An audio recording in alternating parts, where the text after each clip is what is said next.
Knowledge is power. The king is making his way toward the pawns. Past pawns must be pushed.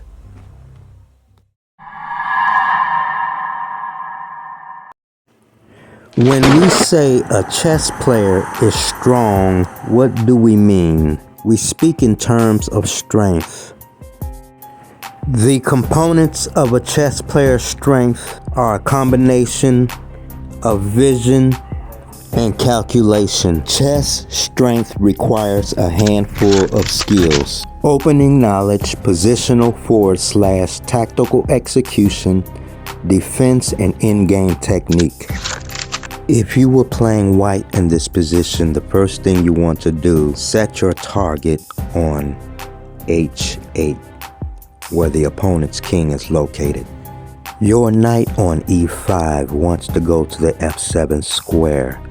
However, the bishop on e6 prevents this. Moving the queen to h4 pins the pawn on h7. There's a saying that goes, pinning games are winning games. Black moves the queen to e7, offering the trade of queens, although the queen is defended by the bishop on a3. White plays bishop captures bishop on e6. Queen captures queen would lead to checkmate after knight to f7. So instead, black recaptures on e6. In this position, white knows that offering the queen will lead to checkmate and therefore sacrifices the queen on h6. Seeing this, black declines accepting the sacrifice.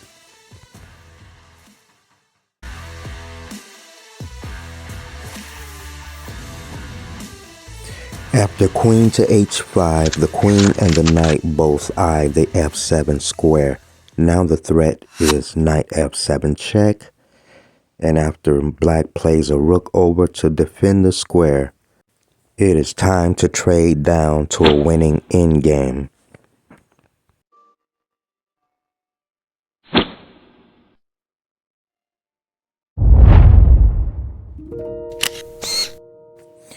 Rook over to g1 check, forces the king over to h8.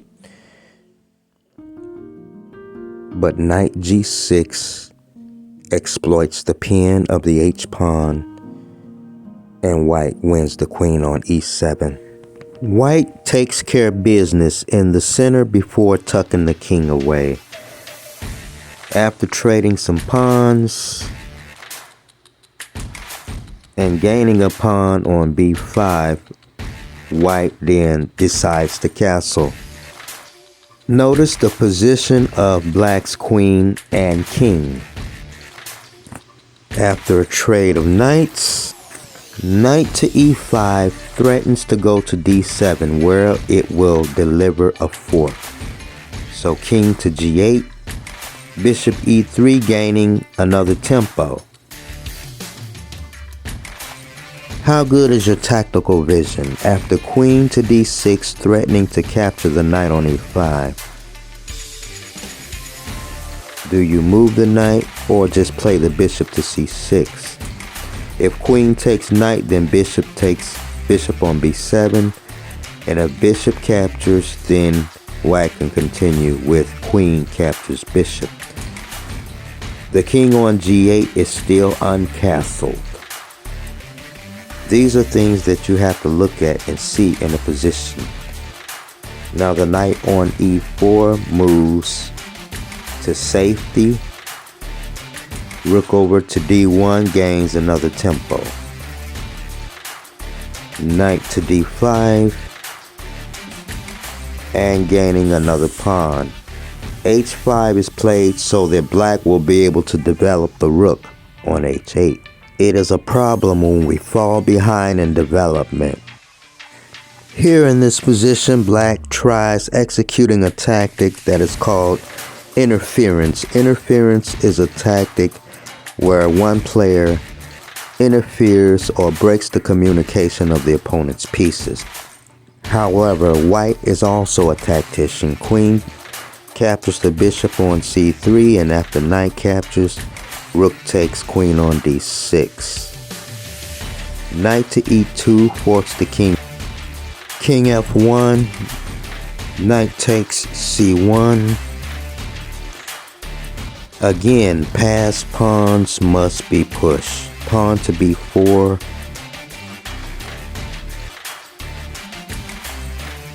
Pawn to e5, and there's a trade on h6, a trade of rooks. And white continues to push the pawn further up the board. As stated before, the king is a fighting piece in the endgame, so the king is making his way toward the pawns.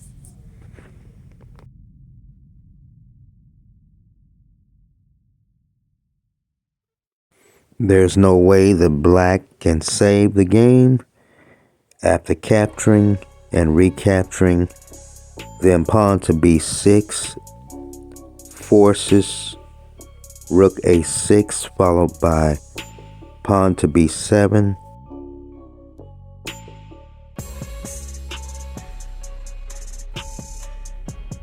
Rook to b6.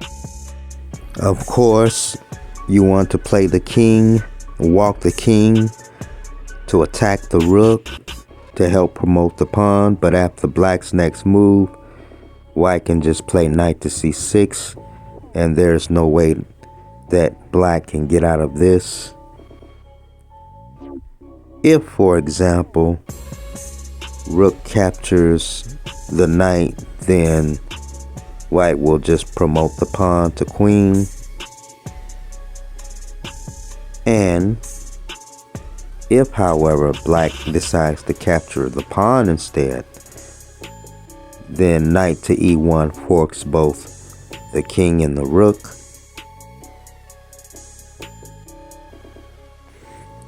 And I have one final example.